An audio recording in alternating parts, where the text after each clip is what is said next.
Shalom. Two-handed Judaism.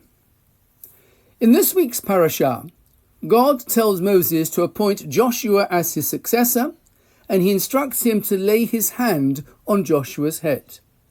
However, when Moses carries out the instruction, he places both his hands on Joshua's head.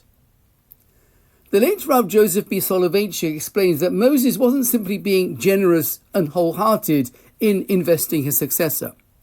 He was expressing the fundamental idea that there are two components in the transmission of Judaism from generation to generation.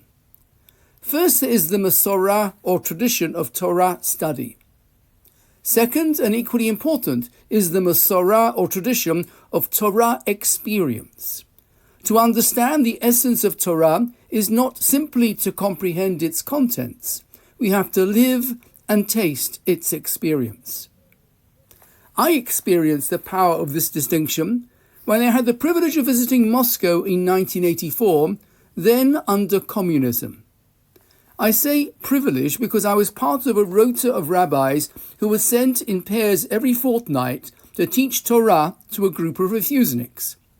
Our operation had to be clandestine, as teaching Torah was forbidden under Soviet law and could lead to arrest.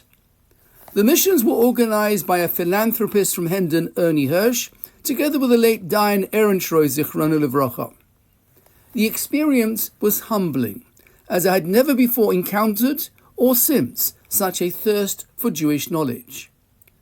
The group of refuseniks we met were under the leadership of a remarkable individual named Eliyahu Esas.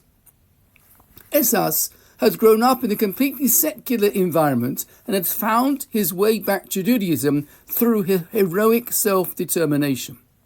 Esas was as knowledgeable as someone who had spent a few years studying in yeshiva. He told me that he had found books and texts and studied day and night. He had mastered the laws of Shabbat, but had never experienced a Shabbat. He then heard that there was a Jew in Riga who had kept up religious Jewish life throughout the decades of Soviet rule. He travelled to Riga to spend Shabbat with him and to experience it at first hand. Now he could pass it on to his group.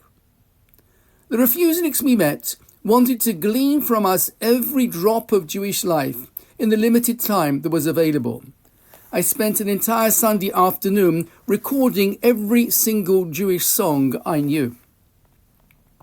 Ultimately, the narrative of Eliyahu Esas and the Moscow refuseniks powerfully illustrates the profound yearning for both the intellectual and experiential dimensions of Judaism.